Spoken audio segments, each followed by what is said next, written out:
Please be seated. Thank you. President Zelenskyy, I'm honored to welcome you back to the White House. We spent an awful lot of time on the telephone as well as on video, but it's good to see you in person again. And we've been in close and frequent communication throughout this conflict from the very beginning, but particularly, it's particularly meaningful to talk with one another in person, look each other in the eye, because leadership through this terrible crisis has inspired the Ukrainian people as you have done, Mr. President, and the American people and the entire world. This visit to Washington, your first trip outside Ukraine since February, comes as President Putin is escalating his attacks, his brutal attacks, targeting critical infrastructure to make life as hard as possible for not only innocent Ukrainians, but children and young children, and everything from orphanages to schools. It's just outrageous what he's doing. And we've, as we've heard, as we head into the new year, it's important for the American people and for the world to hear directly from you, Mr. President, about Ukraine's fight and the need to continue to stand together through 2023. This visit also falls on the 300-day mark of Russia's brutal invasion of Ukraine. 300 days since Putin launched an unprovoked, unjustified, all-out assault on the free people of Ukraine. 300 days of Ukrainian people showing Russia and the world their steel backbone, their love of country, and their unbreakable determination, and I emphasize unbreakable determination, to choose their own path. To Ukrainian people, I say to them all, you have demonstrated, you've shown your strong stand against aggression in the face of the imperial appetites of autocrats who wrongfully believe they might be able to make might right, and they're not able to do it. Thus far, they've stood alone, you know, and but you haven't stood alone. You have had significant help. We've never stand alone. You will never stand alone. When Ukraine's freedom was threatened, the American people, like generations of Americans before us, did not hesitate. The support from all across this country, Americans of every walk of life, Democrats and Republicans alike, had the resources and to rebound and resounding united way to provide unequivocal and unbending support for Ukraine. Because we understand in our bones that Ukraine's fight is part of something much bigger. The American people know that if we stand by in the face of such blatant attacks on liberty and democracy and the core principles of sovereignty and territorial integrity, the world would surely face worse consequences. And as I said, when Putin rolled his tanks into Ukraine in February, American people are prepared to have us stand up to bullies, stand up for freedom. That's who we are as Americans, and that's exactly what we've done. Even before the invasion began and Putin threatened Ukraine by building up his forces, we helped make sure Ukraine would be prepared to defend itself, even before they crossed into Ukraine. We provided a steady stream of defensive weapons, including air defense systems and artillery, ammunition, and so much more. And we've not done it alone.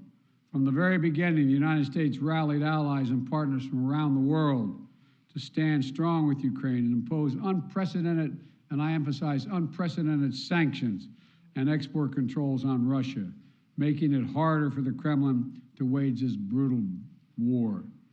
More than 50 nations have committed nearly 2,000 tanks and other armored vehicles, more than 800 artillery systems, more than 2 million rounds of artillery ammunition, and more than 50 advanced multiple rocket launching systems, anti-ship and air defense systems, all to strengthen Ukraine.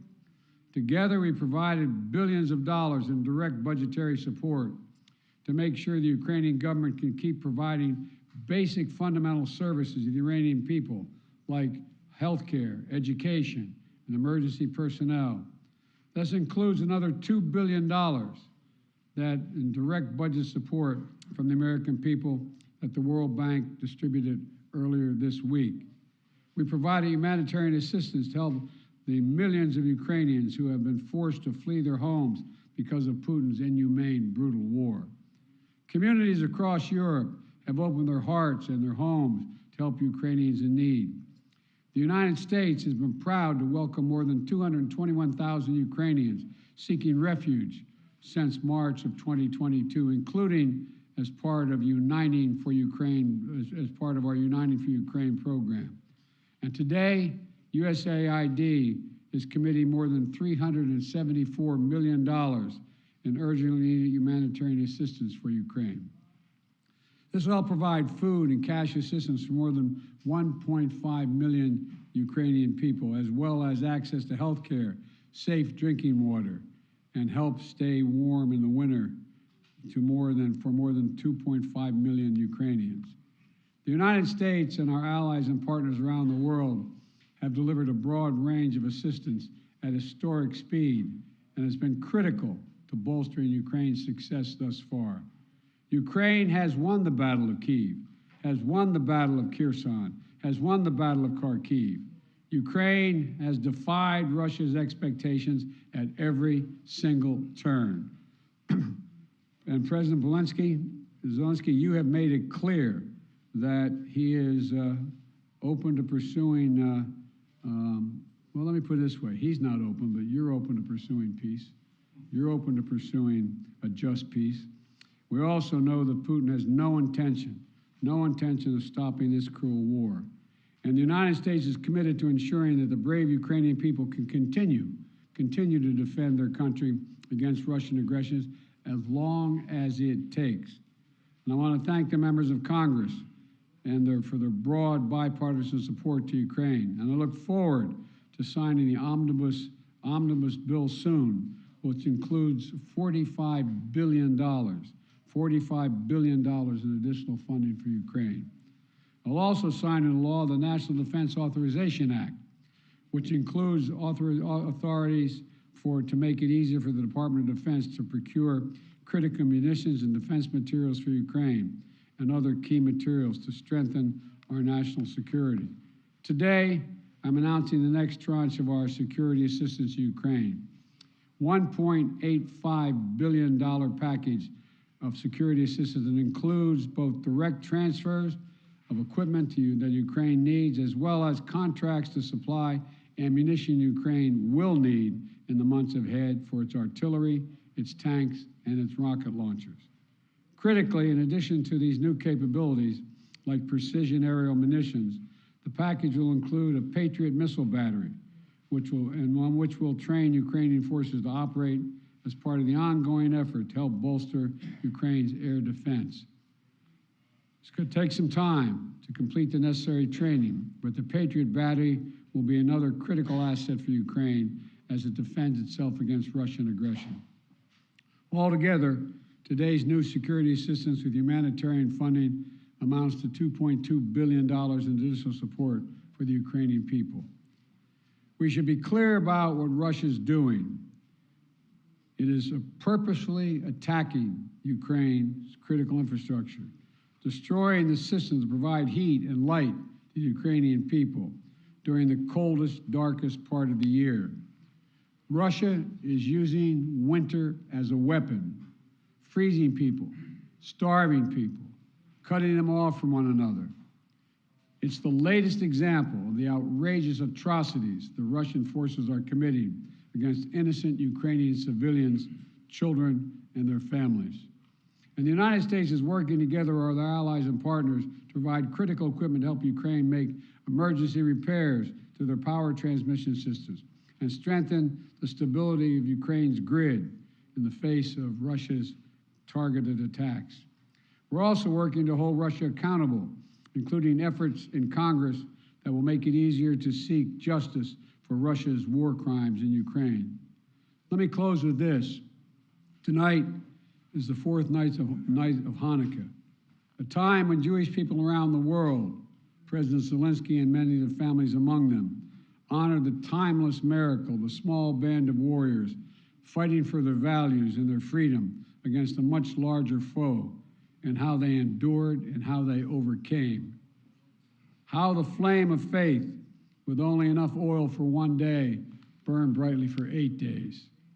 The story of survival and resilience that reminds us that the coldest days of the year, that light will always prevail over darkness, and hope drives away despair.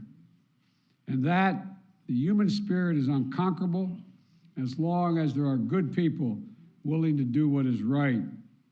This year has brought so much needless suffering and loss to the Ukrainian people.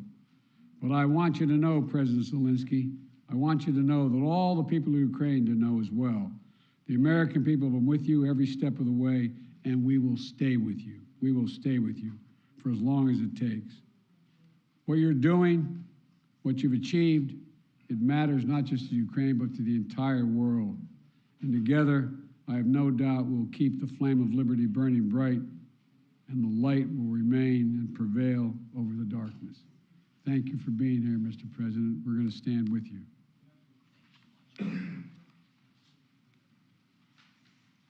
Thank you.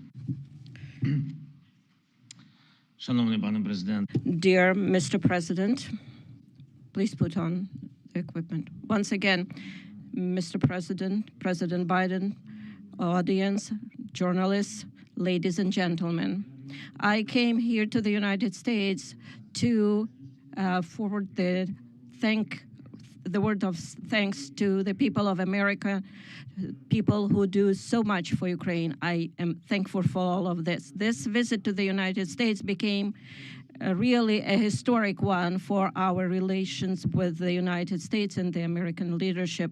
In the last 30 days of this war, we have started a new phase of our interrelations with the United States. We became a real partners and allies with the content. And I felt today during all of my meetings and during our talks.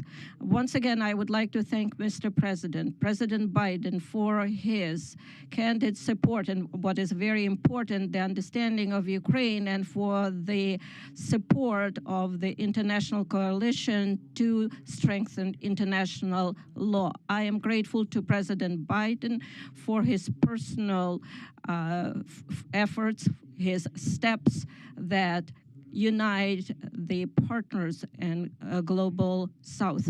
When all countries of the world take some position and are focusing on cooperation and mutual understanding, this is very useful for all of the countries, for Ukraine, for the United States. I want to thank the Congress for bipartisan, bicameral support, and I am looking forward to good meetings with the members of the Congress and their support. This is the visit that I'm here today to meet with the Congress. The main issue during my today's talks is to strengthen Ukraine. Next year, our movement forward to fight for our freedom and independence. I have good news returning home. President Biden announced a new package of defense support, about $2 billion, and the strongest element of this package is the Patriot battery systems, something that will strengthen our air defense significantly.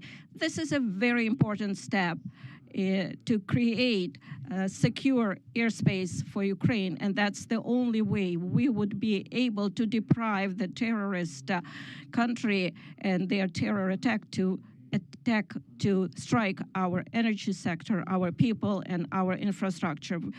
We had a very good negotiation and talks about our strategic steps, which we discussed with President Biden, and what we expect next year and for what we are preparing.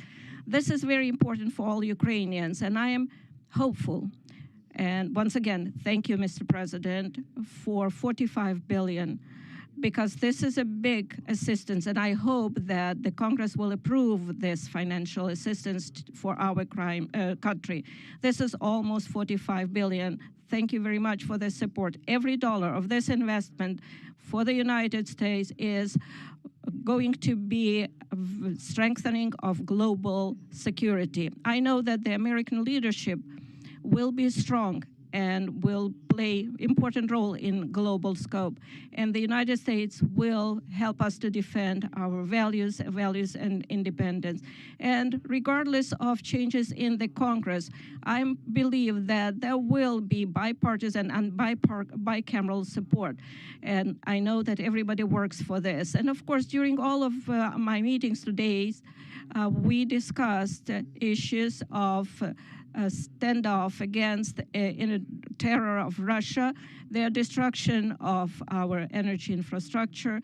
We need to survive this winter. We need to protect our people, and we need to be very specific in this area. This is a key humanitarian issue for us right now.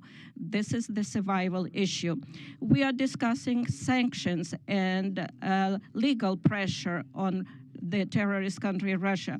Russia needs to be held accountable for everything it does against us, against our people, against Europe and the whole free world. And it is very important that we have the peace formula. And for that, we offer very specific steps what America can do to help us to implement them.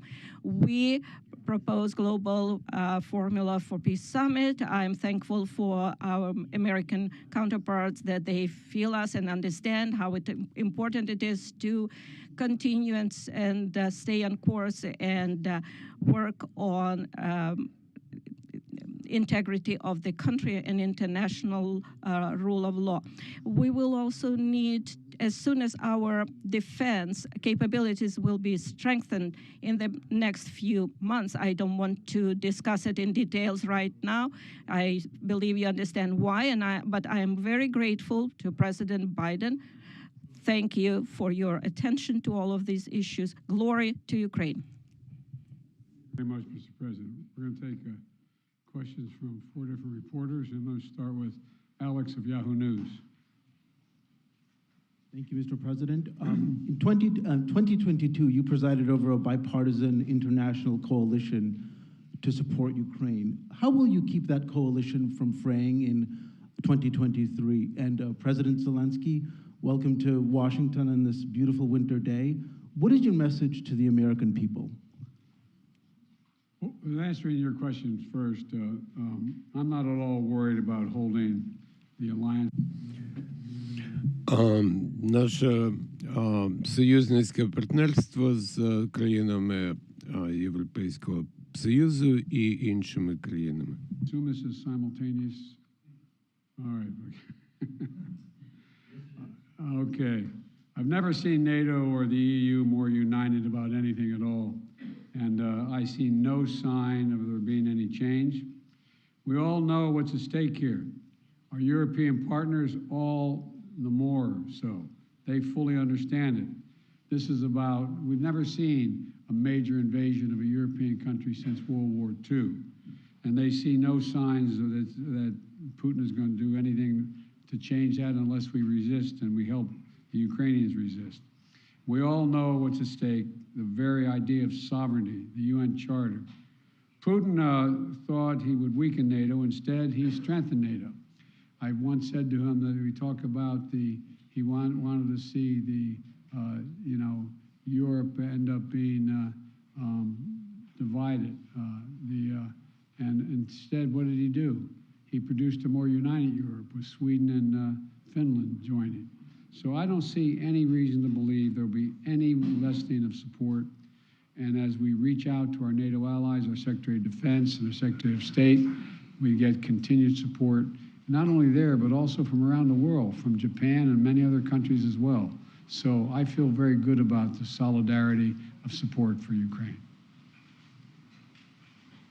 Thank you for your question. Дякую за запитання. Tell you very simple things, which are very important for me. And I think so that we have the same values and the same understanding of the life, the sense of the life. My message, I wish you peace. I think that is the main thing, and you understand it only when the war in your country when somebody like these terrorists from Russia come to your houses. And I wish you to see your children alive and adult. And I wish you to see your children when they will go to universities and to see their children. I think that is the main thing what I can wish you. And of course, to be together with us, jointly, because we really fight for our common victory against this tyranny. That is real life, and we will win. And I really want win together. Thanks so much. Not want, sorry, I'm sure. You call on one of your people, press person? Yeah.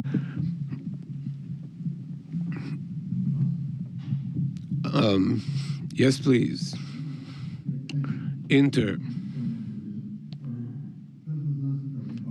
Question to both of you, but firstly, as Ukrainian, and I mean it, I want to thank the United States for supporting my country. And, you know, my family is in Ukraine, and I definitely understand they will not be alive today if America will not support my country, both politically and militarily. So thank you for this. It's honest. We will. And as of my question, we enter a new phase of this war, and you definitely discussed today which path to choose, how the war could come to an end, and what's next. Will it turn into a new counteroffensive or some kind of peace talks? So, Mr. Biden, Mr. Zelenskyy, could you share your vision? What's the fair way to end this war, and how do you understand this word, fair peace? Thank you. My view. Your guy. I think we have. Come here. I see. Although I like him very much already. That's good.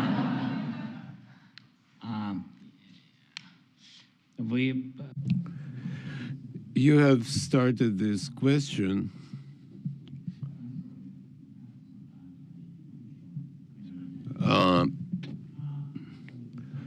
You have started by stating that your family is in Kiev and without the assistance of the United States. This is absolutely true. The U.S. leadership in this assistance is strong, and again, yeah, I would like to remind you that U.S. family will be in danger without the armed forces of Ukraine, which is very important. That concerns your questions per se. What would you like to hear? Just peace? I don't know. I don't know what just peace is. It's a very philosophical description.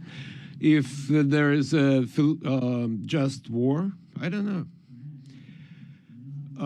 You know, for all of us, peace, just peace is different. For me, as a president, just peace is no compromises as to the sovereignty, freedom, and territorial integrity of my country, the payback for all the damages inflicted by Russian aggression.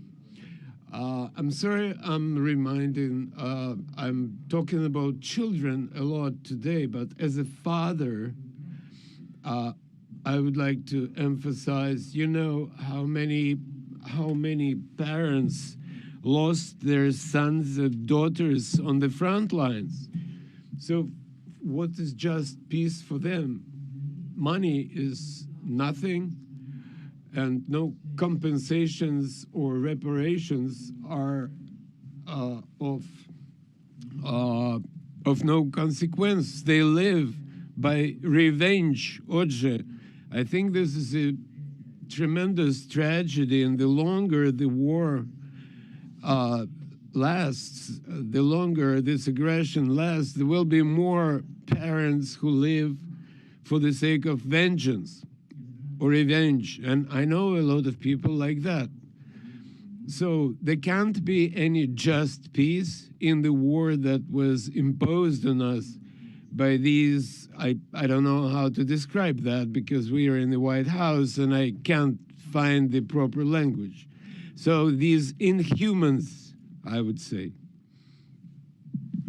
Respond. I think we share the exact same vision, and that a free, independent, prosperous, and secure Ukraine is the vision. We both want this war to end. We both want it to end. And as I've said, it could end today if Putin had any dignity at all and did the right thing and just said, pulled out. But that's not going to happen. Not going to happen. It's not going to happen now. So what comes next? What we talked about today was we're going to continue to help Ukraine succeed on the battlefield. It can succeed in the battlefield with our help and the help of our European allies and others. So that if and when President Zelenskyy is ready to talk with the Russians, he will be able to succeed as well because he will have won on the battlefield. And, you know, I don't think we should underestimate the impact this war is having on Russia and the losses they're suffering. And you saw just, I think it was 2 days ago, Putin saying that this is much tougher than he thought. He thought he could break NATO. He thought he could break the West. He thought he could break the alliance. He thought he could be welcomed by the Ukrainian people that were Russian-speaking. He was wrong, wrong, and wrong. He continues to be wrong. The sooner he makes it's clear that he cannot possibly win this war, that's when the time we have to put this president in a position to be able to decide how he wants the war to end. My turn, huh? Please, yeah. Phil Matterly, Matt Matterly of CNN.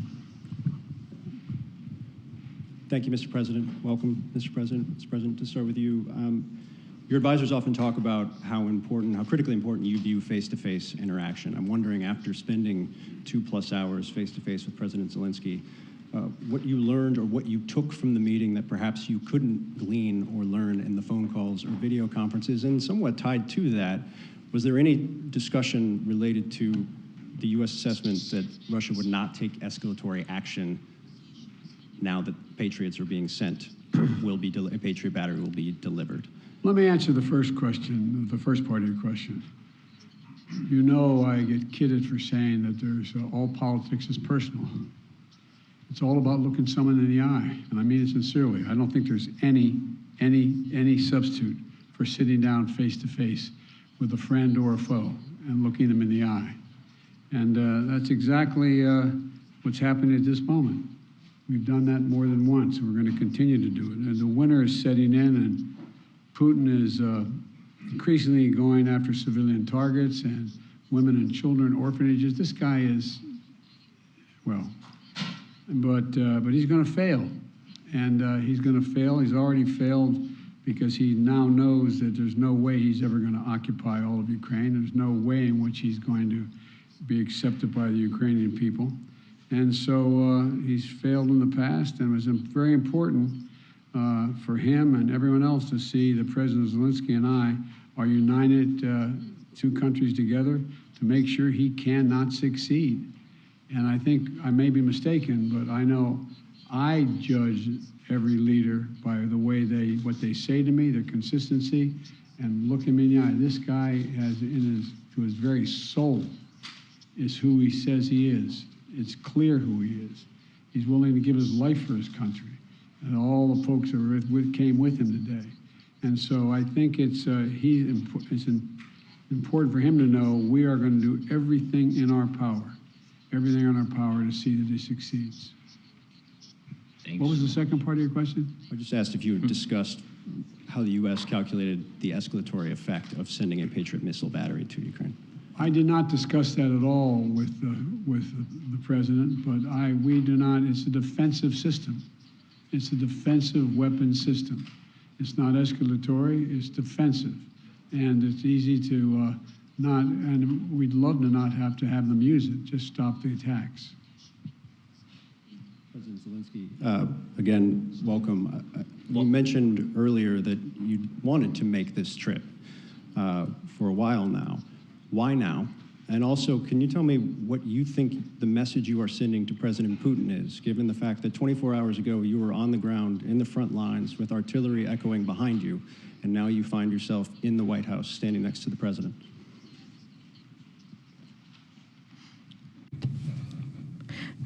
Thank you very much for your question. As to what is the message for Putin, I am standing here in the United States with President Biden on the same podium because I respect him as a person, as a president, as a human being for his position.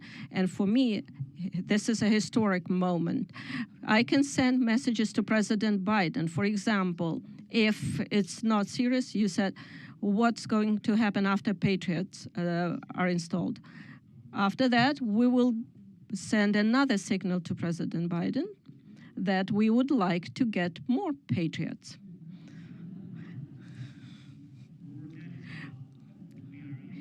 I'm really sorry.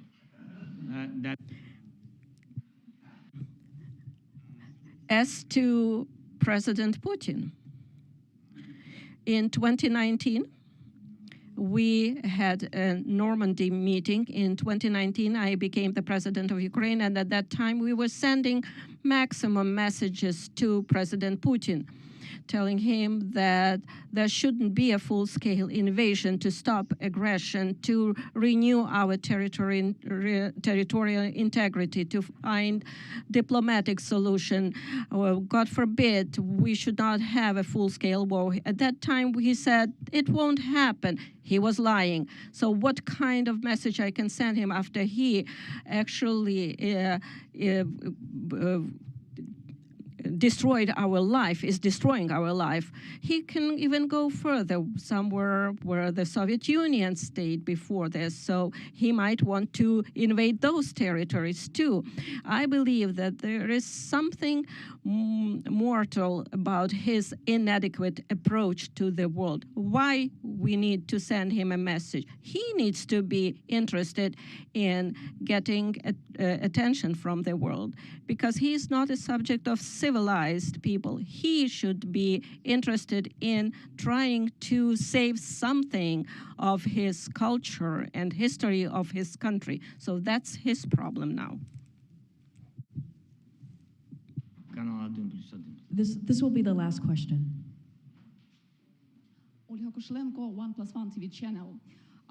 When the full-scale invasion started, U.S. officials said that Ukraine cannot receive Patriots because, as you said, it might be unnecessary escalation.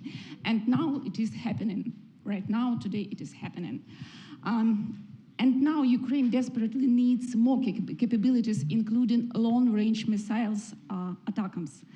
Maybe I sound naive, but can we make a long story short and give Ukraine all capabilities it needs and liberate all territories rather sooner than later? Thank you. Well, his answer is yes.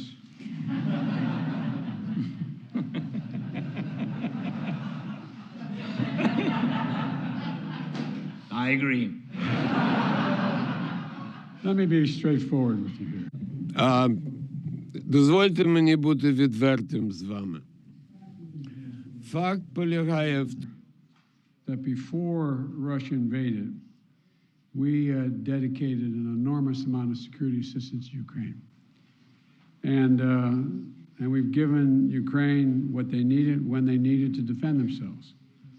And since the invasion, that has resulted in more than $20 billion in terms of security assistance. Just today, I approved another $1.8 billion in additional assistance to Ukraine for it to succeed on the battlefield. And we're focused on working with allies and partners to generate capability in 4 key areas. Air defense, as we know today, the Patriot is the best of that. Secondly is to, and we're looking to do more, we provided hundreds of advanced artillery systems and from dozens of countries. Thirdly, we've worked with partners to get Ukraine tanks and other armored vehicles. And fourthly, we've announced today another 200,000 rounds of additional ammunition. Now you say, why don't we just give Ukraine everything there is to give? Well, for 2 reasons. One, there's an entire alliance that is critical to stay with Ukraine. And the idea that we would give Ukraine material that is fundamentally different than is already going there would have a prospect of breaking up NATO and breaking up the European Union and the rest of the world. We're going to give Ukraine what it needs to be able to defend itself, to be able to succeed and succeed in the battlefield. And the other piece of this is, you may recall, one of the reasons why I have spent, well, I won't tell you the calculation, but I've spent several hundred hours face-to-face with our European allies and the heads of state of those countries, and making the case as to why it was overwhelming in their interest that they continue to support Ukraine. They understand it fully, but they're not looking to go to war with Russia. They're not looking for a third world war, and they think they can all be avoided by making sure that Ukraine is able to succeed in the battlefield. So anyway, there's more to say, but I probably already said too much. Thank you. Well, thank you all very, very much. Appreciate your time and attention. And as I said, Mr. President, you don't have to worry. We are staying with Ukraine as long as Ukraine is there. Thank you all. Thank you so much. All the best. Ladies and gentlemen, please remain in your seats until the official delegations have departed. Thank you.